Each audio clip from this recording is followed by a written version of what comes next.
Our programs offer many languages. Please visit suprememastertv.com/schedule.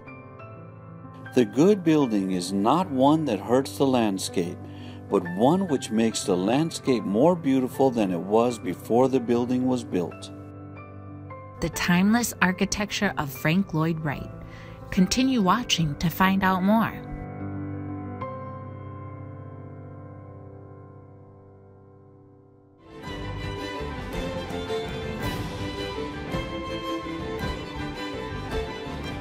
Greetings, art-loving viewers. I'm David. The generous people of Suriname wish for you to be showered daily by heavenly love and blessings.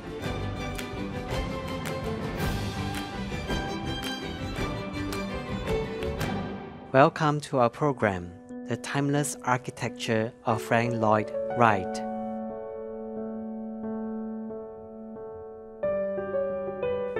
Frank Lloyd Wright was one of the most prominent architects in American history.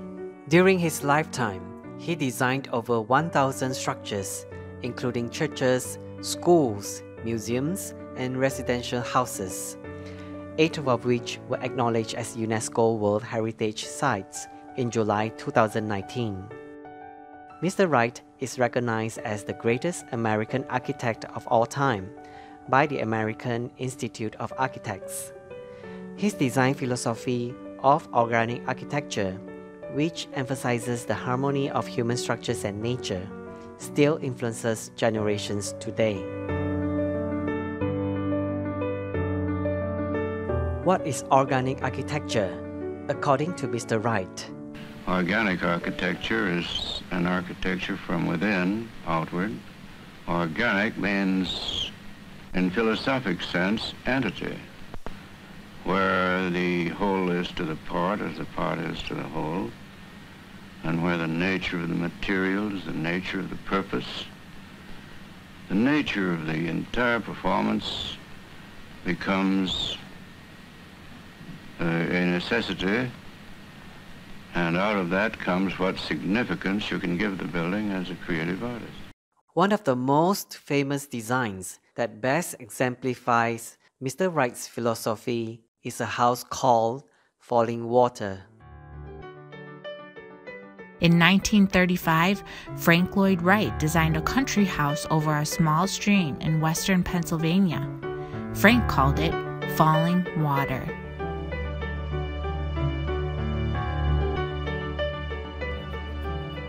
Falling Water has been called Frank Lloyd Wright's masterpiece of organic architecture, and I think there are a variety of reasons why.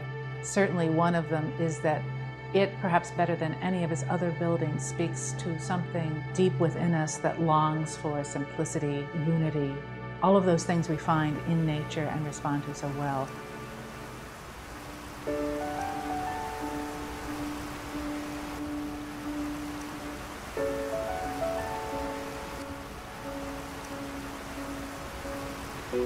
Further explaining his design philosophy for building a house, Mr. Wright said the following during an interview by NBC in 1958 at the age of 83.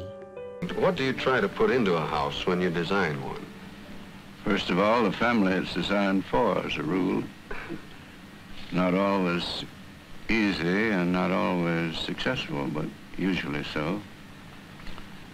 And we try to put into that house a sense of unity of the altogether that makes it part of its site.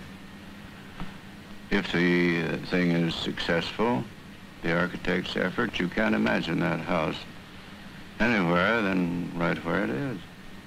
It's a part of its environment, and it graces its environment rather than disgraces it. In order to better understand the values that shaped Frank Lloyd Wright's life, we take a deeper look into his background. Mr. Wright was born in 1867 on a farm town in Wisconsin. His father, William C. Wright, was a musician and preacher. His mother, Anna Lloyd Jones, was a schoolteacher from a family with descendants from Wales. Mr. Wright was rather proud of his Welsh roots and often spoke of it during his life. Even before he was born, his mother had already announced that her child would grow up to build beautiful buildings. Growing up as a child, Frank's mother often encouraged his early creative ambitions to build by providing him with maple blocks. Frank spent his childhood and teenage summer holidays at the village of Spring Green in Wisconsin with his uncles and aunts, listening to the Welsh language and working hard on the farm, while admiring the patterns and rhythms of nature around him. After studying engineering at the University of Wisconsin for a few semesters, he left home to seek work in Chicago, where he became an apprentice with the best architect in the city, Louis Sullivan. There, he met his wife-to-be, Catherine Tobin, and together they had 6 children. Frank Lloyd Wright's Welsh roots can be seen in his architectural work. The house he built in 1911 for himself in Wisconsin is called Taliesin, named after the 6th century Welsh bard and poet, who reputedly graced the court of King Arthur. Later in life, he built a second home in Arizona called Taliesin West in 1937. Many of the modernist homes he built still had a hearth as a centerpiece, just as the traditional Cardiganshire cottages would have had. Another important factor in shaping Mr. Wright's way of thinking and architectural style was his upbringing within the Unitarianism faith. He was part of the Unitarian Society of Madison, Wisconsin, where both his parents were founding members. His grandfather was a Unitarian lay preacher, and one of his uncles was the main force in spreading the Unitarian faith to the Midwest. What is the principal belief of Unitarians? In an interview by the BBC in 2017, Reverend Rim Thomas explains the Unitarian belief. Unitarians see God in anything and in all things. We often talk of the wonder, the awesomeness, the magnificence of nature and of the world that we're all a part of. We've always placed a huge emphasis on the individual's freedoms to choose and to pick and to decide for themselves where their understanding of God and of human nature lie. Open-minded viewers, we will pause for a moment for an uplifting message. When we return, we'll learn more about the architecture of Frank Lloyd Wright. Please stay tuned to Supreme Master Television.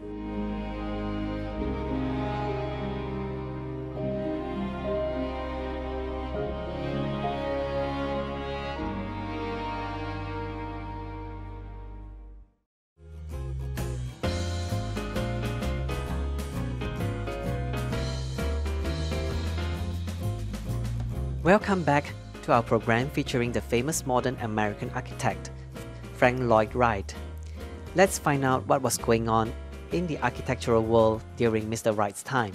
From the late 19th to the early 20th century, the architecture movement was shifting from a close, restrictive Victorian style towards a new era of forward-thinking architectural design that was not based on previous building models. New and innovative construction materials such as glass, steel, and reinforced concrete were discovered, and Frank embraced them all. The best way to understand Mr. Wright's innovative and refreshing architectural style is by exploring some of his buildings. In 1889, he constructed his first house with the financial help of his employer, the famous architect Louis Sullivan, at Oak Park, a suburb of Chicago.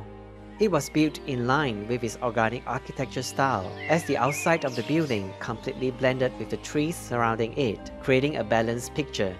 The windows were strategically positioned according to the trees outside, so that the views of foliage would help enhance the overall charm of the interior.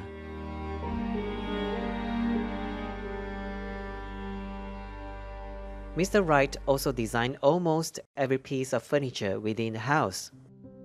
He believed every piece of furniture should have a functional purpose, while adding beauty to and complementing the room as well. Mr. Wright was a leader of the Prairie School movement at that time. This style of architecture is characterized by open floor plans, horizontal lines, and indigenous materials, and can be seen in his prairie homes built between 1900 and 1914. As his house attracted the attention of curious neighbors, he received countless commissions to build new homes. He designed over 50 houses for local clients.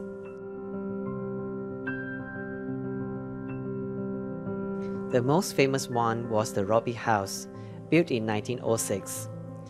The house had 175 doors and windows that incorporated some of Mr. Wright's most beautiful leaded glass window designs, inspired by Japanese prints. He customized each building to fit the needs of its occupants, blending it with the environment and making sure it served a purpose as well. One of his defining tenets was to display the natural beauty of the materials, such as wood, plaster, brick, or stone, without any artificial treatment. A notable quote of Mr. Wright is, "The good building is not one that hurts the landscape, but one which makes the landscape more beautiful than it was before the building was built."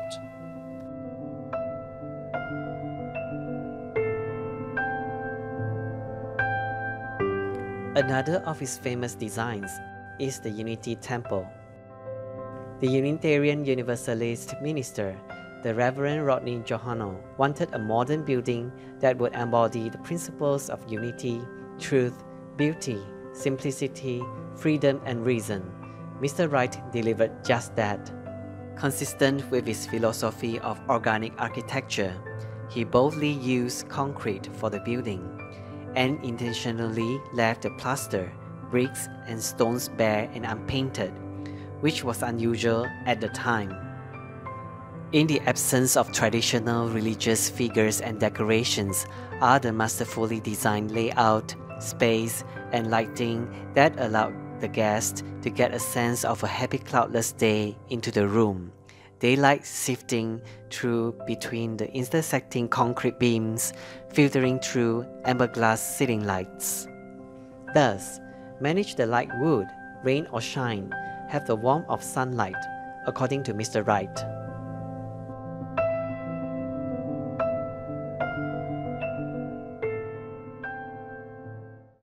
Frank won the bid to design the Imperial Hotel in Tokyo in 1923, where he had the chance to merge Eastern and Western architecture. The hotel is one of the earliest examples of Mayan revival, a modern architectural style that resembles the structures and images of the pre-Columbian Mesoamerican cultures. Shortly after its completion, the hotel survived the 1923 Great Kanto earthquake, while many surrounding buildings were ruined. Its survival is often credited to Mr. Wright's foundations, which were set above ground to float on the mud.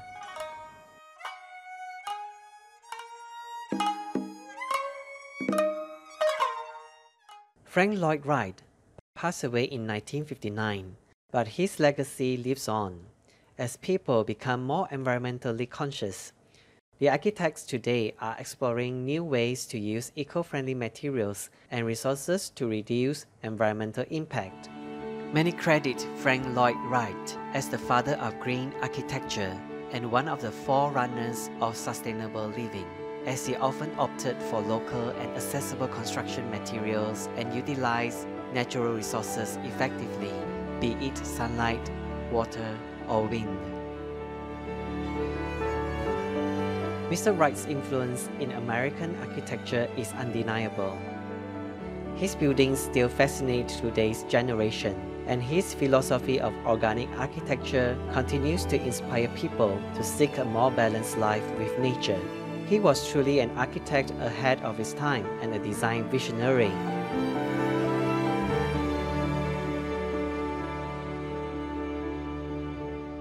Creative viewers, we are grateful for your company today during the timeless architecture of Frank Lloyd Wright. Up next is Shining World Compassion Award recipient, No Dogs Left Behind, Part 2 of 2, right after Noteworthy News. May we all strive to live lightly, gently, and organically on Earth. Our programs offer many languages. Please visit suprememastertv.com/schedule and suprememastertv.com/CTAW. Nos programmes offrent plusieurs langues. Veuillez visiter suprememastertv.com/schedule et suprememastertv.com/CTAW. Nuestros programas ofrecen varios idiomas. Visiten suprememastertv.com/schedule и suprememastertv.com/CTAW. Наши программы предлагают много языков. Пожалуйста, посмотрите suprememastertv.com/schedule и suprememastertv.com/CTAW.